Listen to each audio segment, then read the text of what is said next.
දිනපතා වටිනා වීඩියෝ නැරඹීමට අප චැනලය සබස්ක්‍රයිබ් කර බෙල් ලකුණ ක්ලික් කරන්න. ඔබ සැමට සම්මා සම්බුදු සරණයි.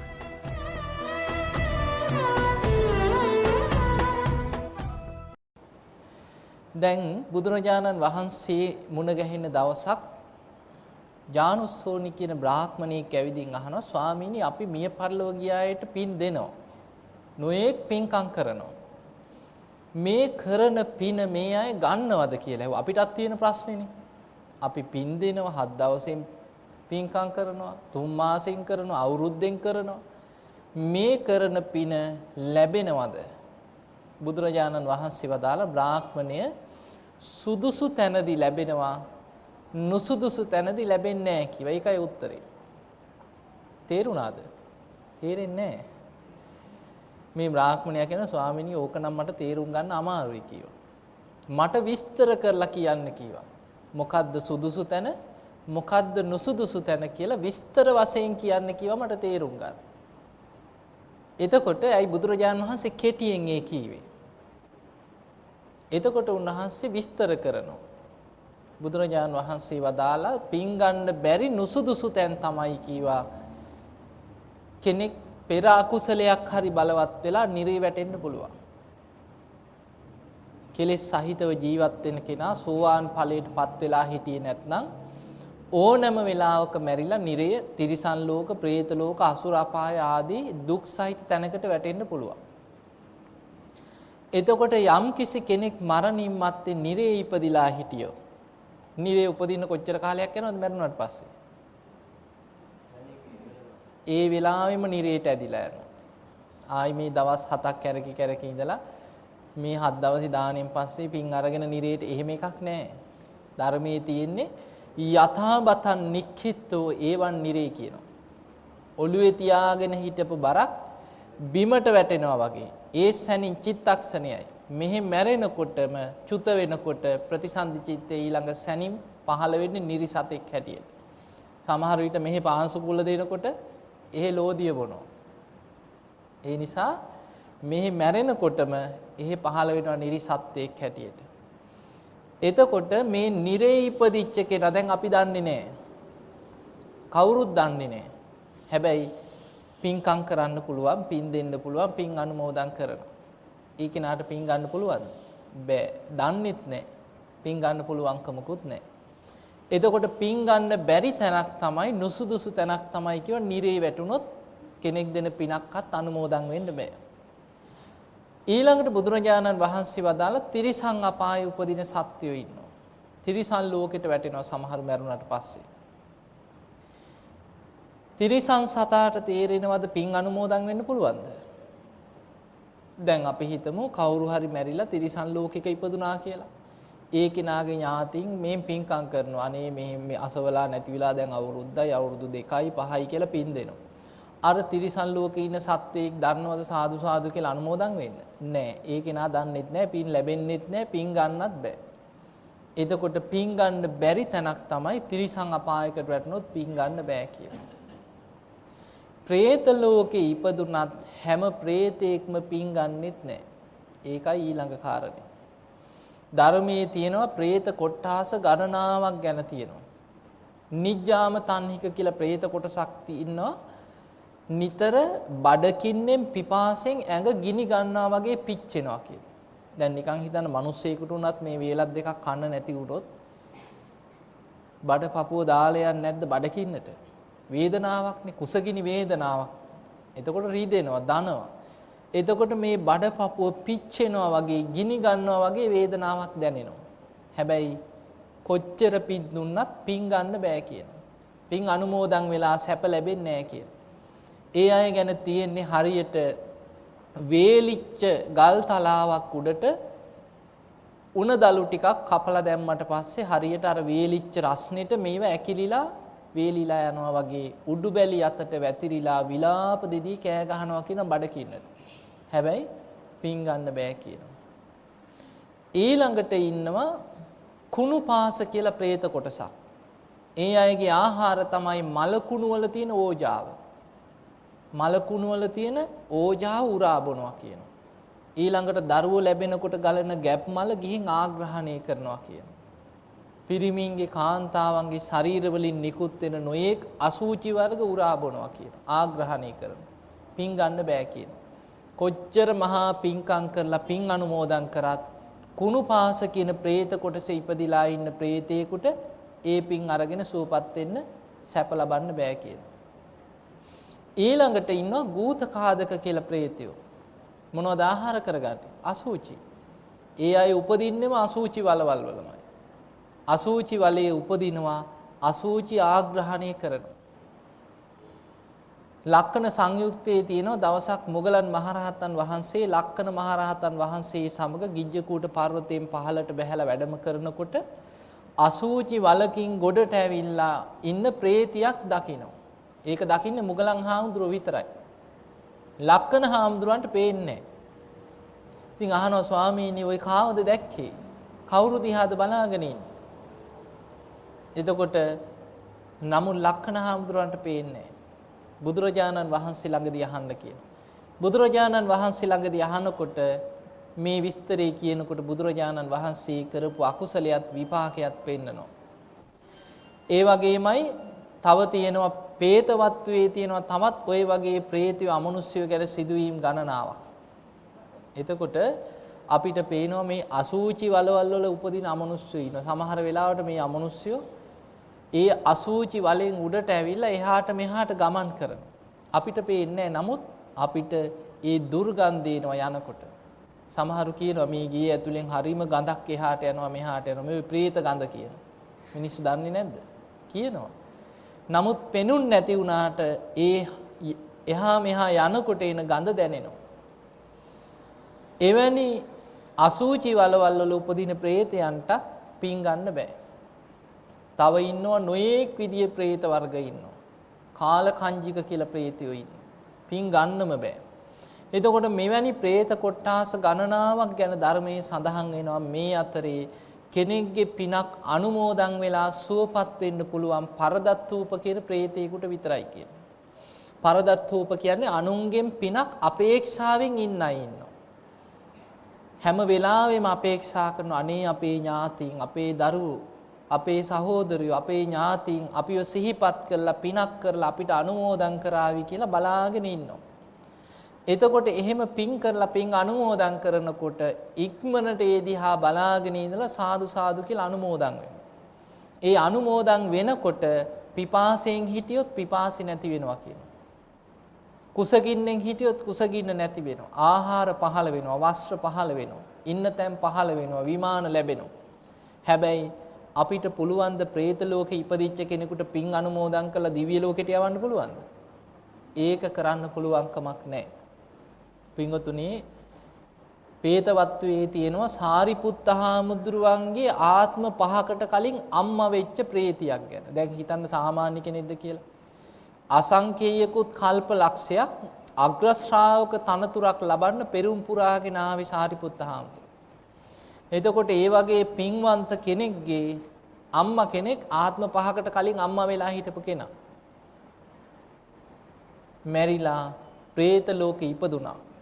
එතකොට සාරිපුත්ත හාමුදුරුවෝ තවත් ආත්ම 5ක් ඉපදී ඇවිල්ලා පස්වෙනි ආත්මේ උපතිස්ස නමින් ඉපදිලා සාරිපුත්ත නමින් පැවිදි වෙලා රහත් වුණා. බුදුරජාණන් වහන්සේගේ අග්‍ර ශ්‍රාවකේ ප්‍රඥාවන්තයින් අතර අග්‍රයි ධර්ම සේනාධිපති. හැබැයි අර අම්මා ආත්ම 5කට කලින් പ്രേත ලෝකෙට වැටිච්ච අම්මා අවුරුදු දහස් ගාණක් ඒ වෙනකොටත් പ്രേත ලෝකේ. දවසක් සාරිපුත්ත හාමුදුරුවෝ පාත්‍රය අරගෙන පිණ්ඩපාත යනකොට ඇට සැකිල්ලක් වගේ අමනුස්සේ ඇඟේ තැන් තැන් වලින් මස් එල්ලෙනවා. ඇඟේ ඇදුන්නේ නැහැ. හැංගිලා වගේ ඇකිලිලා පෙනී හිටියා. සාරිපුත්ත හාමුදුරුවෝ දැක්ක ගමන් හිතුණා මේ වගේ පව්කම් කරලා പ്രേත ලෝකේ දුක් විඳින අමනුෂ්‍යයොත් ඉන්නවද? මහා පව් කරපු කෙනෙක් වෙන්න ඇති කියලා උන්වහන්සේ ඒ දිහා බලලා අනුකම්පා සහගතව උන්වහන්සේ එහෙම ඉදිරියට වැඩියා. වඩිනකොට මේ අමනුෂ්‍ය ඇහෙන්න කියනවා අනේ ස්වාමීනි අහක බලාගෙන යන්න එපා කියනවා. මම ඔබ වහන්සේගේ අම්මා වෙලා හිටපු කෙනෙක් කියනවා. සාරිපුත්ත හාමුදුරුවෝ නතර වෙලා බැලුවා. උන්වහන්සේ විමසලා බැලුවා නුවණින්. බලනකොට දිවසින් දැක්කා කාරණිය ඇත්ත. ආත්ම 5කට කලින් අම්මා වෙලා හිටපු කෙනා പ്രേත ලෝකේ ඉන්නේ. ඇහුවා ප්‍රේතිය මොනවද මගෙන් බලාපොරොත්තු වෙන්නේ? අනේ ස්වාමීනි අවුරුදු දහස් ගාණක් සා පිපාසාවෙන් ඉන්නේ කියන. ආහාරයක් හොයාගෙන යනකොට ඒක අතුරුදහන් වෙනවා කියන. පිනක් අනුමෝදන් කරන්න කියෝ. සාරිපුත්ත හාමුදුරුවෝ අහනවා ප්‍රේතිය දැන් මෙච්චර කාලයක් අවුරුදු දහස් ගාණක් പ്രേත ලෝකේ මොනවද ඇහුවා ආහාර හැටියට ගත්තේ? අන්න ඒකෙදි කියනවා කාපු බීපු දේවල් ගැන ලොකු මේ ලයිස්තුවක් කියනවා. ඒකේ කියනවා ස්වාමීනි අපේ ආහාර තමයි කියනවා මිනි පිච්චෙනකොට උතුරලා යන උරුණු තෙල්. අපි ආග්‍රහණය කරනවා කියනවා. තුවාල වලින් ගලන සැරව ආග්‍රහණය කරනවා කියනවා. දරුව ලැබෙනකොට ගලන ගැබ්මල ආග්‍රහණය කරනවා කියනවා. ලේ, මල මුත්‍ර, අසූචි මේවා තමයි කියන ආග්‍රහණය කරන්නේ. ස්වාමීනි කොයිතරම් මේ ආහාර හොයාගෙන ගියත් සාපිපාසාව අවසන් වෙන්නේ නැහැ කියලා. ඉතින් තමන්ගේ දුක කිව්වට පස්සේ සාරිපුත්ත මහරහතන් වහන්සේ එදා දවසේ උන්වහන්සේ පිණ්ඩපාති කරා. පාත්‍රයට දාන එකක් පිරෙනකම්ම පිණ්ඩපාති ගියා. වෙනදා තමන්ට සෑහෙන ප්‍රමාණයට දාන ලැබුණාම නවත්තනවා. එදා පාත්‍රයේ පිරෙනකම්ම පිණ්ඩපාති කරගෙන ආරාමයට ගිහිල්ලා තම ස්වාමීන් වහන්සේලා කීප නමක් හිටියා. උන්වහන්සේලා දානේ වළඳන්න පෙර පිණ්ඩපාති කරගත්ත ටික ඔක්කොම අනිත් හාමුදුරුවන්ගේ පාත්‍රවලට බෙදුවා. තමන් පිණ්ඩපාති කරගෙන ගෙන ආපු දානේ අනිත් ස්වාමීන් වහන්සේලාගේ පාත්‍රවලට පූජා කරා. පූජා කරලා උන්වහන්සේ අදිෂ්ඨානයක් ඇති කරගෙන සිහි කරගත්ත අද දවසේ මම පිණ්ඩපාතේ ගිහින් මට ලැබිච්ච දානේ කොටස මේ ආරාමේ ඉන්න අනික් භික්ෂූන් වහන්සේලාට මම පූජා කරා. මේ දානමේ පිණින් මේට ආත්ම 5කට කලින් මගේ අම්මා වෙලා പ്രേත ලෝකේ ඉන්න പ്രേතියට මේ පින් අනුමෝදන් වෙලා සුවපත් වේවා කියලා පින් අනුමෝදන් කරා. ඒ පිනෙන් සැප ලැබුණා. ආයෙමත් දවසක සාරිපුත්ත හාමුදුරුවෝ පිණ්ඩපාත යනකොට පෙනී හිටියා. හැබැයි අර වගේ ඇට සැකිල්ලක් වගේ ඇඟේ ඇදුන් නැතුව මස් එල්ලෙන විදිහට නෙමෙයි. ආහාර ලැබිලා ශරීරේ හැදිලා උපපාතික කයක්නේ පින අනුමෝදන් වෙනකොටම ශරීරය හැදෙනවා පිනට අනුව. වස්ත්‍ර පහළ වෙලා බොහෝම ලස්සනට පෙනී ඉඳලා වන්දනා කරලා කියනවා ස්වාමීනි ඔබ වහන්සේට බොහෝම පින් අයිති වෙනවා. ඔබ වහන්සේ මට අනුමෝදන් කරපු පිනෙන් මට සැප සම්පත් ලැබුණා, මට ආහාර පාන ලැබුණා කියලා අඬන්න පටන් ගත්තා. දැන් මේ විස්තරය ඔක්කොම කියලා දැන් මෙන්න අඬනවා මේ ප්‍රේතිය. අහනවා සාරිපුත්ත හාමුදුරුවෝ ප්‍රේතිය තවත් මොනවද මගෙන් බලාපොරොත්තු වෙන්නේ? අනේ ස්වාමීනි ඔබ වහන්සේට නම් මාව බේර ගන්න බෑ කියලා. තව අවුරුදු 5කින් මම මේ പ്രേත ලෝකෙන් චුත වෙලා මහා නිරයට වැටෙනවා කියෝ. මම කරපු අකුසලයේ විපාකේ මට පේනවා කියෝ. මහා නිරේ තුල නිර්සත්‍ය දුක් විඳින ආකාරයත් මම දකින්නවා කියෝ. අඬන්න පටන් ගත්තා. සාරිපුත්ත හාමුදුරන්ට පුළුවන් ද බේරන්න? පුළුවන් කමක් නැහැ. තමන් දායාද කරගත්ත කර්මයේ විපාක තමන් අරගෙන යනවා. කෙනෙක් പ്രേත ලෝකයකට වැටුනොත් ඒ ඉන්න ආත්මයේ තුලදී අපිට දානයක් දීලා මහා පිනක් කරලා වස්ත්‍ර නැත්නම් වස්ත්‍ර පූජා කරලා දානමාන දීලා පින් අනුමෝදන් කරලා ඒ ආත්මයේ තුල සැපයක් ලබලා දෙන්න පුළුවන්. හැබැයි අපිට ඕන විදිහට එතනින් මුදවලා යවන්න බෑ. සාරිපුත්ත හාමුදුරන්ටවත් ඒ අම්මා പ്രേත ලෝකයෙන් මුදවලා සුගතියකට යවන්න බැරි වුණා.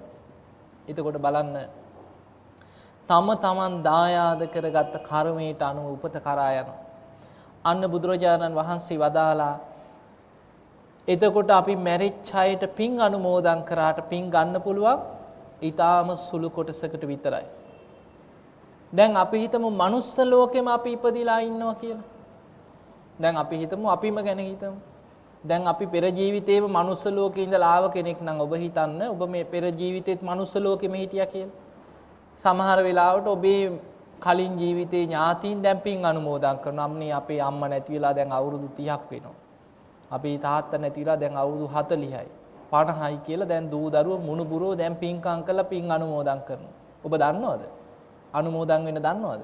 නෑ. අපි දන්නේත් නෑ. එතකොට ඒ වගේ මනුස්ස ලෝකේ ඉපදිලා හිටපු කෙනෙකුට ඒක ගන්න අනුමෝදන් වෙන්න දන්නේත් නෑ. ප්‍රේතෙක් අනුමෝදන් වෙන්නේ ඒක දකිනවා. ඒ කෙනා පින් අනුමෝදන් කරනකොට කොහේ හිටියත් අපේ චේතනාවත් එක්ක බැඳෙනවා. කොහේ හිටියත් අපි ඒ කෙනා සිහි කරන සැනින් ඒ දිහා බලලා ඒක අනුමෝදන් වෙනවා. ඒ නිසා පින්වතුනි දැන් අපි දෙවියන්ට පින් දෙනවා. ඒ මොකටද? දෙවියන් මේ දිව්‍ය විමාන පහළ වෙලා තියෙන්නේ, දිව්‍ය සැප විඳින්නේ, දිව්‍ය යානා පහළ වෙන්නේ, දිව්‍ය භෝජන පහළ වෙන්නේ මේ අපි දෙන පිනෙන්ද? එහෙම එකක් නැහැ. සමහරව හිතනවා ওই දෙවියන් ඉන්නෙත් අපි නිසා. අපි පින් දුන්නේ නැත්නම් ওই දෙවියොත් නැහැ කියලා හිතනවා. හොඳට මතක තියාගන්න දෙවියන්ට අපේ පිනක් ඕනේ නැහැ. දෙවියන්ට අපි පින් අනුමෝදන් කරන්නේ අපේ රැකවරණයටයි. දෙවියන් කියන්නේ පින් කරපු අය. පින් කරපු නිසායි දිව්‍ය ලෝකෙ ඉපදුනේ. මිනිස්යන්ට වඩා මනුස්ස ලෝකෙ ඉන්නේ නැද්දි පෙර ජීවිතවල පින් කරලා පිනේ විපාක හැටියට දිව්‍ය ලෝකෙ ඉපදිලා දිව්‍ය විමාන මැවිලා දිව්‍ය සැප සම්පත් ඕන තරම් විඳිනවා.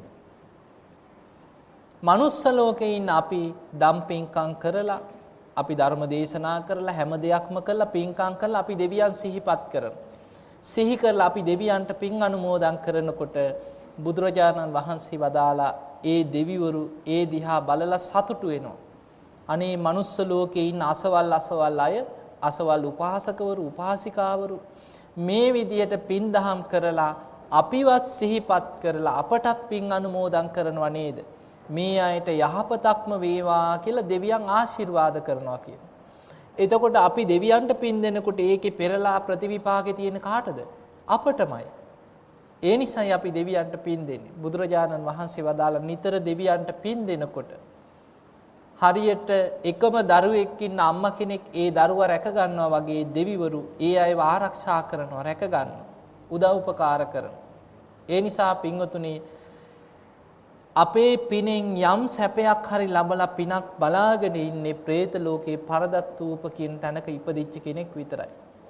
ඒ නිසා මේකෙන් අපි තේරුම් ගන්න ඕන දෙයක් තියෙනවා. මැරුණට පස්සේ පින් ගන්න බලාගෙන ජීවත් වෙලා වැඩක් නැහැ.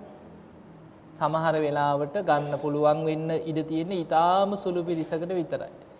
ඒ නිසා අපේ ජීවිතේ වටිනාම තීරණාත්මක වෙලාව තමයි මේ ජීවත් වෙලා ඉන්න සුළු වෙලාව. මරණ මංචකේ පවා තීරණාත්මකයි. අපිට පේනවා ධර්මයේ තියෙන ඇතැම් සිදුවීම් දිහා බලපුවාම මරණ මංචකේ නිරේ යන්න කර්මයේ හැදිච්ච අය මරණ මංචකේ ධර්මයේ මෙනෙහි කරගෙන දිව්‍ය ලෝකේ බ්‍රහ්ම ලෝකේ ගිය අය ගැන තියෙනවා. ඔබ අහලා ඇති ධනංජානි කියලා බමුණෙක් ගැන අහලා තියෙනවද? මරණාසන්න වෙනකොට අපාය යන්න කර්මයේ හැදිලා තිබ්බේ. ගිනිදල් පවා පෙනුණා. යමපල්ලෝ ඇවිදින් ඇදගෙන යනවා පේනවා. ගිනිදල් පේනවා. මහා බයෙන් තැති ගැනීමෙන් හිටියේ. හැබැයි සාරිපුත්ත මහරහතන් වහන්සේ මරණ මංචකේ ළඟට ඇවිල්ලා සිටු මැදුරට ගිහිල්ලා බොහොම ක්‍රමානුකූලව ධර්ම කරුණු කියා ටිකෙන් ටික හිත පිහිටෙව්වා. සුගතියේ හිත පිහිටෝලා බ්‍රහ්ම ලෝකෙට යනකම් හිත පිහිටෙව්වා. අවසානයේ මරණයටපත් වෙලා බ්‍රහ්ම ලෝකෙ ඉපදුනා.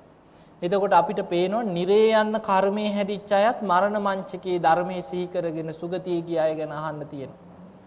ඒ නිසා වැදගත්ම වෙන දෙයක් තමයි අපි දැන් මේ කොච්චර ධර්මය ඇහුවත් අපිට ප්‍රායෝගිකම ටිකක් අපි බලමු. අපිට වැදගත්ම වෙන දේ තමයි මරණාසන්න කෙනෙක් අන්තිම වෙලාවේ ඒ කෙනා වටේ ඉන්න අය ගොඩක් දුරට බලපානවා මරණාසන්න කෙනාට සුගතිගාමී වීම පිණිස හිත හදාගන්න. දැන් හිතන්න නිකන් අපි හිතමු මේ විදියට මරණ මංචකයේ ඉන්න කෙනෙක් කොච්චර අසරණ වෙනවද කියලා හිතන්න. එක පැත්තකින් ලෙඩක් දුකක් නිසා මරණාසන්න වුණොත් කායිකව අසරණ වෙනවා. සමහර රෝගීන් විලාප දෙන හැටි අහලා ඇතිනේ නේ. මරණ මංචකේ කෑ ගහනවා, විලාප දෙනවා, හූ තියනවා, ඇඳන් වල බැඳලා තියෙන සමහර. ඇයි කෙනෙක් මැරෙනකොට ආයුස්මාච විඥානං කියනවා. කරුණු තුනක් බැහැර වෙනවා. ආයුෂ ඉවර වෙනවා, උණුසුම බැහැර වෙලා යනවා, විඥානයත් කර්මාන් රූපිය පිට වෙලා යනවා. එතකොට තේජෝ ධාතුව උණුසුම අපේ ශරීරේ හැදිලා තියෙන්නේ පඨවි, ආපෝ, තේජෝ, වායෝ කියන සතර මහා ධාතුන්ගෙන්. එතකොට මේ සතර මහා ධාතුන්ගෙන් හැදිච්ච ශරීරයේ තියෙන උණුසුම අපි කන බොන ආහාර දිරවන්නේ ඒ උණුසුමෙන්. ජීරණ තේජෝ ධාතුව කියන. සන්තප්පන තේජෝ ධාතුව කියන ඇඟ දවනවා, තවනවා. ඔය උණ ගන්නෙ, ඇඟ රත් වෙන්නේ, ඇඟේ උෂ්ණත්වය වැඩි වෙන්නේ මේ තේජෝ ධාතුව නිසා. එතකොට ශරීරේ දිරවනවා, වයසට යනවා. එතකොට මේ ඔක්කොම සිද්ධ වෙන්නේ ඇඟ ඇතුලේ තියෙන උණුසුමක්. මේ තේජෝ ධාතුව පිටට ඇදිලා යනවා, බැහැරට යනවා. මැරෙනකොට. ඒකනේ මැරුණාට පස්සේ සීතල වෙන්නේ. එතකොට මරණාසන්න කෙනෙකුට විශාලම වේදනාවක් 10ක් දැවෙන්නේ මේ තේජෝ ධාතුව ඇඟෙන් එළියට ඇදිලා යනකොට ලොකු වේදනාවක් දැනෙනවා. බලන්න ධර්මයේ තියෙනවා ඇතැම් සිටුවරු. බොහෝ දෙනෙක් මරණාසන්න වෙලාවේ උපමා වලින් කියනවා. අනාථපිණ්ඩික සිටුතුමා කියනවා ස්වාමීනි 4 දෙනෙක් මාව උස්සගෙන ගිහින් ගිනි අඟුරු වලකට දාලා පුච්චනවා වගේ මුළු ඇඟම දනවා කියනවා. ඒ මොකද? අර තේජෝ ධාතුව 10 ඇඟෙන් එළියට ඇදිලා යනකොට ඇතිවන වේදනාව. හැබැයි හැමෝටම මොකද ඔය විදිහටම දැනෙන්නේ නැහැ. කෙනෙකුට තප්පරයක් දෙකක් දැනෙන්නත් පුළුවන්. කෙනෙකුට විනාඩියක් දෙකක් ඒ වේදනාව දැනෙන්නත් පුළුවන්. කෙනෙකුට පැයක් දෙකක් වේදනාව දැනෙන්න දවස් ගණන් පණ අදින අයත් ඉන්නවා. දැකලා ඇතිනේ නේ. එතකොට මැරෙනකොට ඇඟෙන් තේජෝ ධාතු එළියට ඇදිලා යනකොට විශාල 10ක් දැවීමක්, පිච්චීමක් දැනෙනවා. ඔබ හිතන්න මෙවැනි විශාල වේදනාවක් ඉදිරියේ කෙනෙකුට හිත පිහිටව ගන්න එක ලේසිද අමාරුද? ධර්මයේ සිහි කරන එක අමාරුයි. හැබැයි මේ අමාරු දේ කරගන්න අය ගැන අපිට අහන්න තියෙන ඕන තරම් දේශනාවක්. දැන් හිතන්න නිකන් අපි වර්තමානයේ මේ එක්ක ඉස්පිරිතාලේ ඇඳක, ගෙදර ඇඳේ, එක්ක පුටුවේ. ඔහොමනේ බොහෝ දෙනෙක් මැරෙන්නේ. එතකොට සාමාන්‍ය ලෙඩක් දුකක් අසනීපයක් හැදිලා මැරෙනවකද අමාරුම දේ ගුටි කාලා මැරෙන එකද කියලා හිතන්න. ගුටි කාලා මැරෙන එක ලේසිද අමාරුද? අමාරුයිනේ. හැබැයි බිම්බිසාර රජතුමා මැරුම් කෑවේ කොහොමද? කොච්චර වද විදලාද? සාමාන්‍ය නිකන් අතින් පයින් ගහලාද? කකුල් පැලුවා. උඩ එල්ලලා යටිපතුල් පළලා ලුණු එබුවා කකුල් ඇතුළට යටිපතුලට. රත් වෙච්ච ගිනි අඟුරු උඩ අර යටිපතුල් පළලා ලුණු ඔබලා ගිනි පොකුරු උඩ ඇවිද්දෙව්වා. එච්චර වද දුන්නා. එතකොට වද දීලා තමයි මැරුවේ. පන පිටින් යටිපතුලේ ඉඳන් හැම ගලවනවා නම් කොච්චර වේදනාවක්ද? ඒ වගේ දස වද දීලා මැරුවේ. හැබැයි හිතන්න අද කෙනෙකුට මේ මරණ මංචකයේ ඇතිවන වේදනාව තුල හිත පිහිටව ගන්න බැරුව හූ තිබ්බට විලාප දුන්නට බිම්බිසාර රජතුමා ඒ තරම් වද හිංසා කරනකොටත් බුදු ගුණ සිහි කරනවා.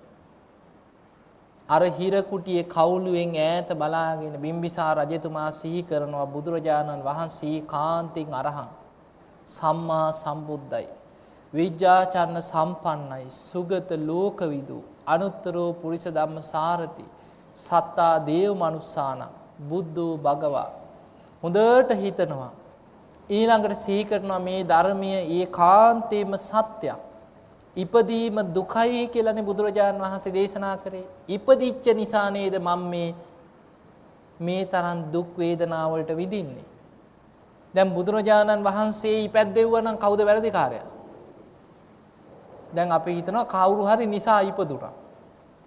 දැන් බුදුරජාණන් වහන්සේ ඉපැද්දෙව්වා නෙමෙයිනේ. උන්වහන්සේ දේශනා කරේ ඉපදීම පුරාණ මිදම් භික්ඛවේ කම්ම. පෙර කර්මයක විපාකයක්. එතකොට තම තමන් රැස් කරගත්ත කර්ම විපාක නිසා උපදිනවා. ඉපදුනාට පස්සේ මොකද වෙන්නේ? ජරා, මරණ, ශෝක, පරිදේව, දුක්ඛ, දෝමනස්ස, උපායාස ආදී සියලු දුක් දුම්නස් ඔක්කොම විඳින්නේ ඉපදීමත් එක්ක. හැබැයි කවුරු හරි කිව්වොත් මම තමයි මේ සියලු සත්‍යයන් උපද්දවලා තියෙන්නේ. එතකොට අන්නේ කෙනාට ඇඟිල්ල දික් කරලා බනින්න ඕන ලෙඩ වෙනකොට, වයසට යනකොට, ජරාවට එනකොට. ඇයි මේ මිනිස්සු මේ තරම් දුක් දුම්නස් විඳින්නේ කවුරු නිසාද? අර උපද්දවපු කෙනා නිසා. හැබැයි බුදුරජාණන් වහන්සේගේ ධර්මයේ එහෙම දේවල් නැහැ. ඒ නිසා බිම්බිසාර රජතුමා ධර්මයේ මෙනෙහි කරනවා. බුදුරජාණන් වහන්සේ කොයිතරම් සත්‍යයක්ද? දැන් හිතන්න නිකන් බිම්බිසාර රජතුමා ගැනම හිතන්න කොච්චර බුද්ධිමතෙක්ද කියලා. රජතුමා රාජකීය උයන වේළුවනාරාමේ සංඝ සතු කරලා පූජා කරා. මහා දන් පැන් දුන්නා. ඒ තරම් පින්කම් කරපු රජතුමාට පෙර කර්ම විපාකයක් නිසා තමයි හතුරෙක් ආවේ දරුවෙක් හැටියට. අන්තිමට ඒ අජාසත්තගෙම මැරුම් කන්න වුණා දුක් විඳලා. සාමාන්‍ය ශ්‍රද්ධාවක් නැති කෙනෙක් නම් බුදුරජාණන් වහන්සේ ගැන හිතන්නේ කොහොමද? මම මෙච්චර පින්කම් කරා කෝ මට මේ විපාක හිතනවද නැද්ද?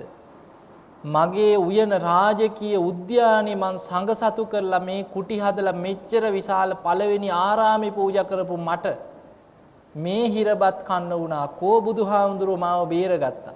එහෙම හිතන්නේ නැද්ද? අන්න ධර්මයේ දන්නේ නැති කෙනා නම් එහෙමයි හිතන්නේ. දැන් අද අපිට මේ ලෙඩක් වුණත් කවුද වැරදිකාරයා?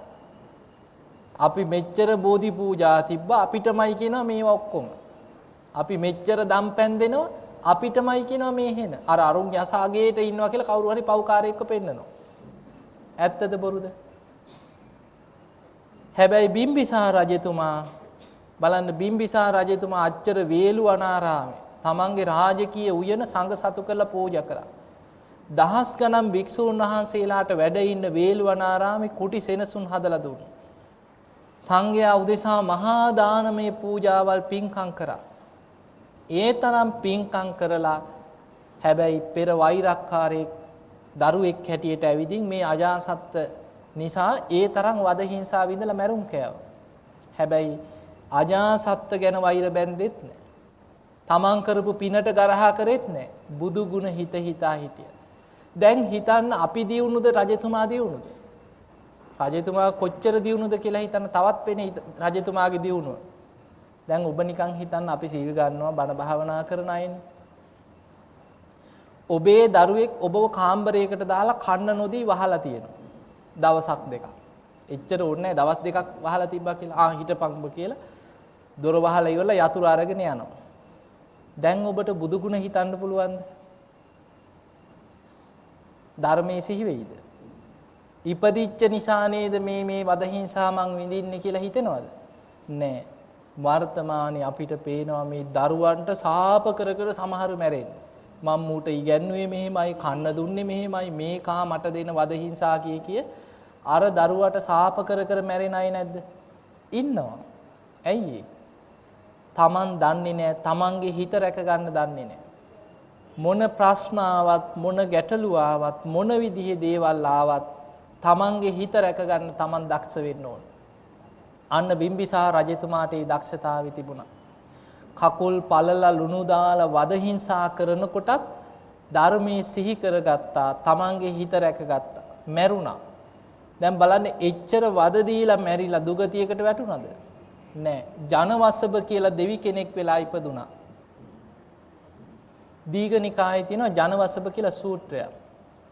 බුදුරජාණන් වහන්සේ ගිජ්ජකූට පර්වතයේ වැඩ ඉන්නකොට රජගහ නුවර මේ ජනවසබ කියන දෙවියන් විශාල දිව්‍ය ආලෝකයක් මවාගෙන බුදුරජාණන් වහන්සේ ඉදිරියේ රාත්‍රී පළවෙනි යාමේ පෙනී ඉඳලා වන්දනා කරලා කියනවා ස්වාමීනි මම තමයි කිව්ව ජනවසබ දිව්‍ය රාජය. මමයි කිව්ව ජනවසබ දිව්‍ය රාජය. බුදුරජාණන් වහන්සේ අහනවා ජනවසබ දැන් ඔබ දිව්‍ය ලෝකේ ඉපදිලා මොකක්ද ඇහුව ඔබේ අරමුණ? මොකක්ද ඇහුව ඔබ මේ දවස්වල කරන්නේ? ස්වාමීනි මං සකදාගාමී ඵලයටපත් වෙන්න උත්සාහ කරනවා කියලා. ඒකට මනුස්ස ලෝකෙදි සෝවාන් වෙලා හිටියේ. බුදුරජාණන් වහන්සේට දිව්‍ය ලෝකේ ගැන විශාල විස්තරයක් කරනවා. ස්වාමීනි පොයේ දවසට දෙවියන් එකතු වෙනවා කියලා සුධර්මා දිව්‍ය සභාවට ධර්ම සාකච්ඡා කරා. චාතු මහරජික යාම තුසිත නිම්මාන රති පරිනිම්මිත වසවර්ති තාවතිංස ආදී මේ දෙවිවරු සුධර්මා දිව්‍ය සභාවට එකතු වෙලා පිරීලා ඉන්නවා. මේ දිව්‍ය සභාවට දෙවියන්ට බණ කියන්න එනවා. සුද්ධාවාස බ්‍රහ්ම ලෝකේ ඉඳන් අනාගාමි ඵලයටපත් වෙච්ච දෙවි කෙනෙක්. සනත් කුමාර කියලා බ්‍රහ්ම දෙවි කෙනෙක්. මේ දෙවියන් ඇවිදින් අර සුධර්මා දිව්‍ය සභාවේ ඉන්න දෙවිවරුන්ට දහම් දෙසනවා. එතකොට මේ විස්තරය ගැන කියලා කියනවා ස්වාමීනි දිව්‍ය ලෝකේ ඉන්න දෙවියන් අතරින් මනුස්ස ලෝකෙදි තුනුරුවන් ගැන හොඳ සද්ධාාවක් දියුණු කරපු. සීලවන්තකම දියුණු කරගත්ත.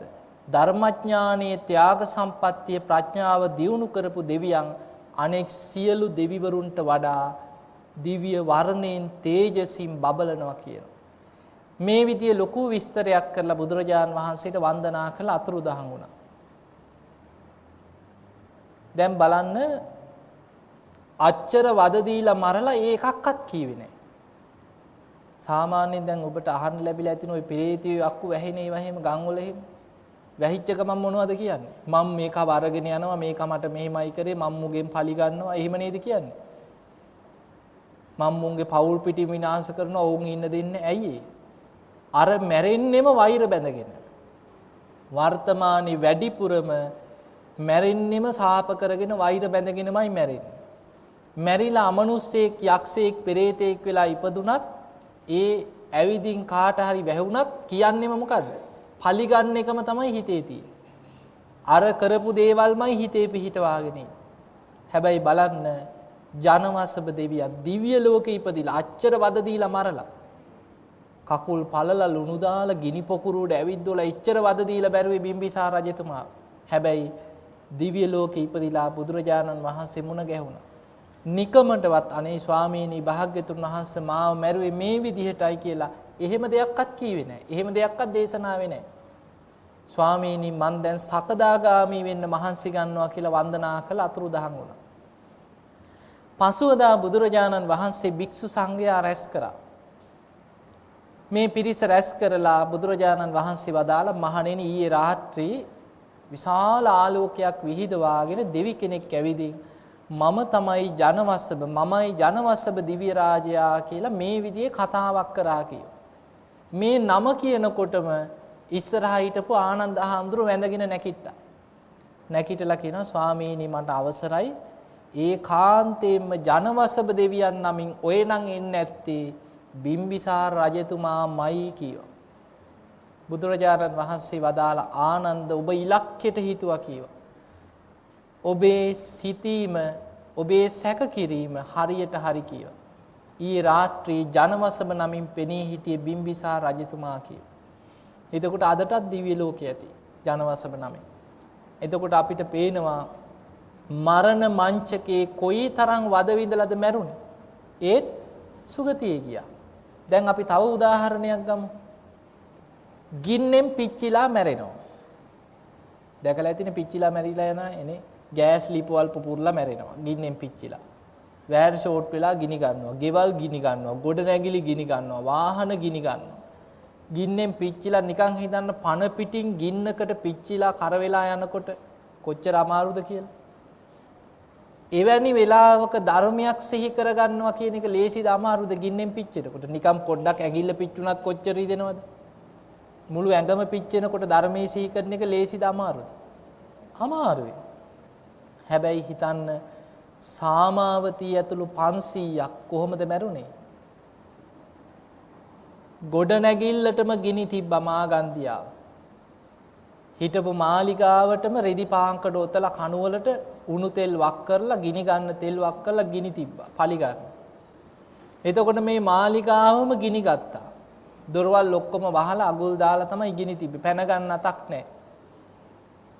අන්තිමට සාමාවතී දැන් මේ භික්ෂුණීන් වහන්සේලාද? නෑ බිසෝවරු. රජතුමාගේ උදේනි රජුරුවන්ගේ අන්තපුරේ හිටපු කාන්තාවෝ ටික. සාමාවතී අනිත් බිසෝවරු ඔක්කොටම කියනවා නැගනිවරුනි අපිට දැන් බේරෙන්න අතක් නැහැ. අපි සියලු දෙනාම මේ ගින්නෙන් පිච්චිලා අළු වෙලා යයි. හැබැයි අපේ වාසනාවට බුදුරජාණන් වහන්සේ දේශනා කරපු ධර්මය අපි ගාව තියෙනවා. හැමෝම මේ ධර්මයේ සිහි කරගන්න කියෝ. මාගන්දියා ගැනවත් ගිනි තියන්න ආපු අය ගැනවත් කිසි කෙනෙක් ගැන වෛර කරන්න එපා කියෝ. හැමෝම වාඩි වුණා ධර්මයේ මෙනෙහි කරගත්තා.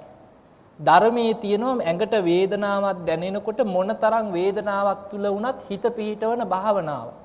ඒකට කියන්නේ වේදනානුපස්සනා සතිපට්ඨානය කියලා. කායානුපස්සනා, වේදනානුපස්සනා, චිත්තානුපස්සනා, ධම්මානුපස්සනා අහලා ඇතිනේ. එතකොට මේ සතිපට්ඨානේ වඩලා හිටපු නිසා ගින්නෙන් පිච්චෙනකොට ඒ වේදනාව තුලත් හිත පිහිටෙව්වා. ස්පර්ශය නිසයි මේ දුක් වේදනාව ඇති වෙන්නේ.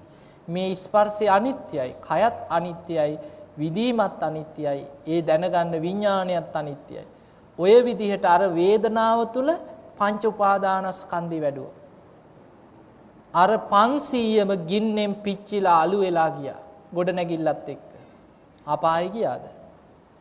අන්න වෙනස. අනාගාමී වුණා. නිකන් හිතන්න මාර්ගඵල 3ක් අවබෝධ කරගත්තා ගින්නෙන් පිච්චෙනකොට ධර්මයේ මෙනෙහි කරලා. සෝවාන් වෙලා නතර වුණෙත් නෑ. අනාගාමී වෙලා 500ම සුද්ධාවාස බ්‍රහ්ම ලෝකෙ ඉපදුනා. එතකොට අපිට මේවෙන් පේනවා මෙච්චර ගින්නෙන් පිච්චිලා මැරෙනකොටත් ධර්මයේ සිහි කරගන්න පුළුවන්. ගුටි කාලා මැරිච්ච බිම්බිසාර රජතුමා අච්චර වද දීලා කකුල් පළලා ලුණු දාලා වද දීලා මරලත් ධර්මයේ මෙනෙහි කරගෙන සුගතියේ ගියා. ඇයි අපේ පවුල් වල අයට මේ මොකද්ද වෙලා තියෙන්නේ? අද අපි දන්න අයට මොකද වෙන්නේ? නිකන් ලෙඩක් දුකක් උණක් හෙම්බිරිසාවක් හැදුනත් ධර්මයේ මතක නැහැ.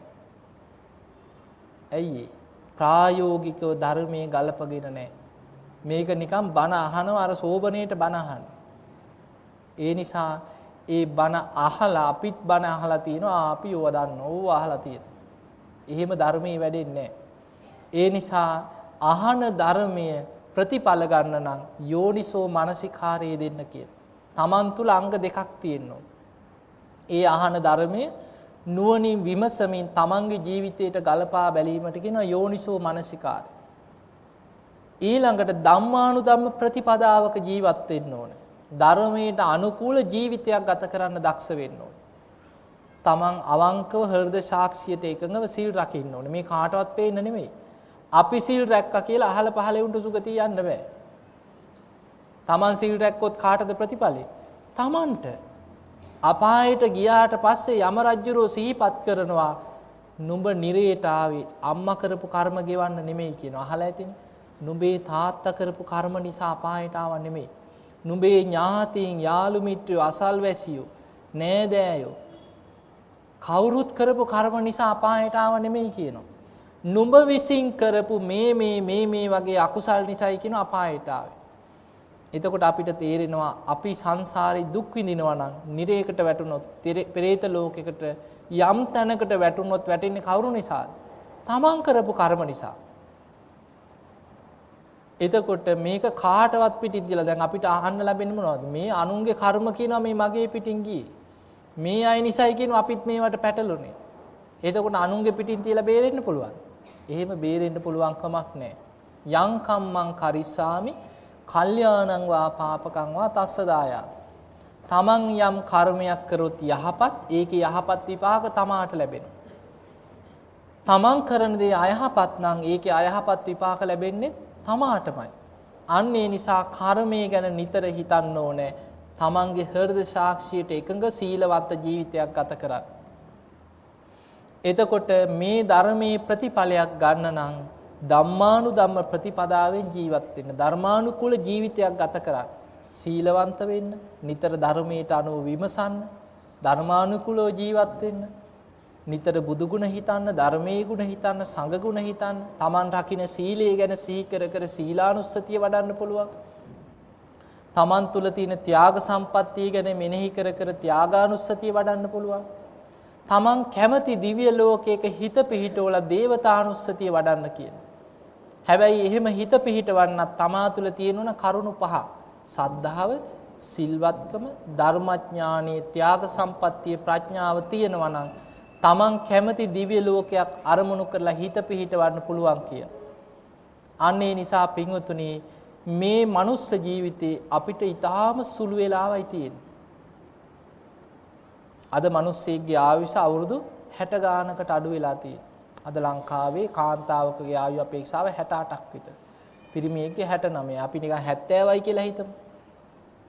කලාතුරකින් ওই 80ක් 90ක් ඉන්නේ. ඒ හිටියත් ඉන්නේ කොහොමද? එක් තැන් වෙලා එක්ක ඔත්පල වෙලා එක්ක ඇඳේ එක්ක රෝද පුටුවක වැඩිපුර ඉන්නේ. කලාතුරකින් තමයි එවැනි ආයුෂක් ඉන්නේ.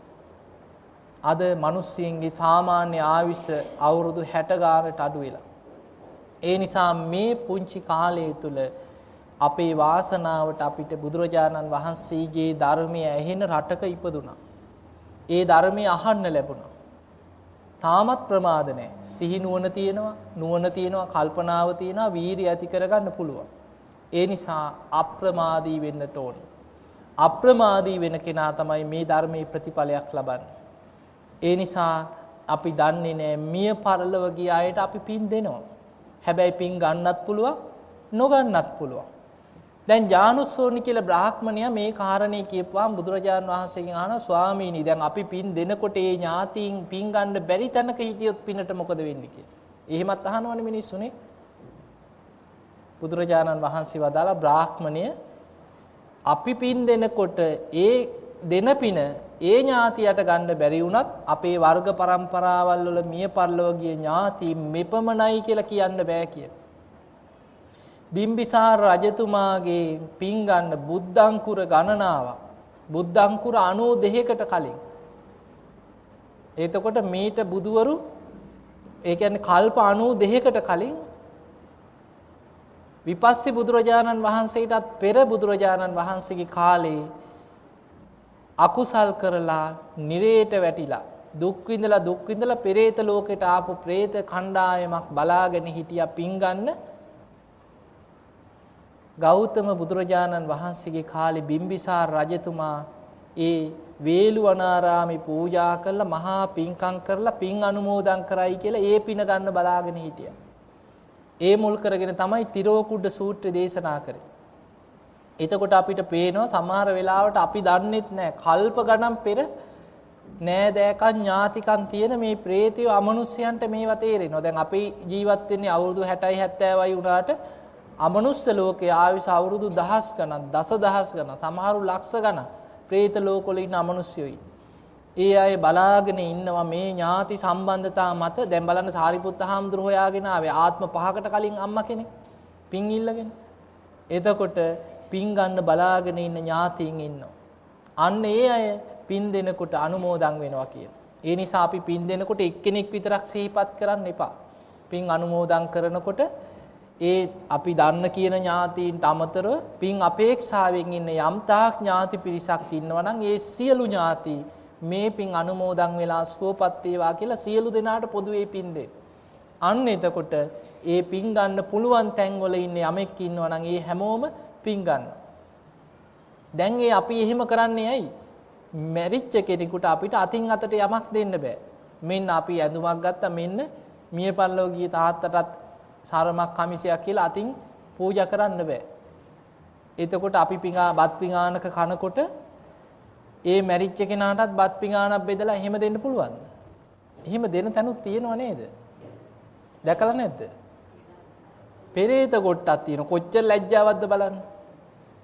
සමහර පැතිවල තියෙනවා අනේ මැරිලා දවස් 7 යනකොට දැන් වෙනද අනේ මේසෙ කෑවේ දරුවොත් එක්ක මේසෙට ඇරලා කෑම ගත්තේ. දැන් වත්තේ කිරෝලකින් එක්ක පැදුරක් කෙලලා ඒකේ බත් ටිකක් තියලා පිඟානට බෙදලා ආස කරන දේවල් ඔක්කොම තියලා කිසිම ලැජ්ජාවක් නැතුව කෑ ගහනවා. තාත්තී එක්ක අම්මී කියලා කෑ ගහනවා මේ කාලා බන අහලා යන්න ඉන්නෝ කියලා. අහලා නැද්ද? තියනවාද මේ පැතිවලත්? කොහෙන් ආවද මන්ද මේවා? එතකොට බලන්න කොච්චර ලැජ්ජාවක්ද කියලා. ගමටම කියනවා කෑ ගහලා මෙන්න අපේ පවුලේ මැරිච්ච එකා පෙරේතෙක් කියලා. ඒ නිසා සමහර තැන්වල බලපුවාම පේනවා එක්ක සිගරට් එකක් පත්තු කරලා ඒ අයිනකින් තියෙනවා. දැකලා නැද්ද? වීදුරු දෙකක් තියලා තිබ්බොත් බීලා මැරිච්ච කෙනෙක්. කුණු වෙලා මැරිලා තියෙනවා. එකක වතුර අනිකේ බීපු ඒවා. එතකොට ඔය වගේ දේවල් සිද්ධ වෙනවා. ඒ නිසා හොඳට තේරුම් ගන්න මැරුණට පස්සේ අපිට අතින් අතට යමක් දෙන්න බෑ. අපිට කරන්න පුළුවන් පිනක් කරලා පින් අනුමෝදන් කිරීම විතරයි. හැබැයි පින් ගන්න පුළුවන් තැනක ඉන්නේ ඊටාම සුළු කොටසක් විතරයි. ඒ නිසා හොඳට මතක තියාගන්න අපි මැරුණට පස්සේ නම් පින් ගන්න බලාගෙන ඉන්න එපා. පුළුවන් තරම් අප්‍රමාදී වෙන්න මරණ මංචකයේදී ධර්මයේම සිහි කරගෙන ධර්මයේ හිත පිහිටවා ගන්න. ඒ නිසා මේ හැම දිනාටම ධර්මයේම සිහි කරගෙන ධර්මයේම හිත පිහිටවාගෙන ධර්මයේම අවබෝධ කරගන්න වාසනාව උදා වේවා කියලා අපි ආශිර්වාද කරනවා.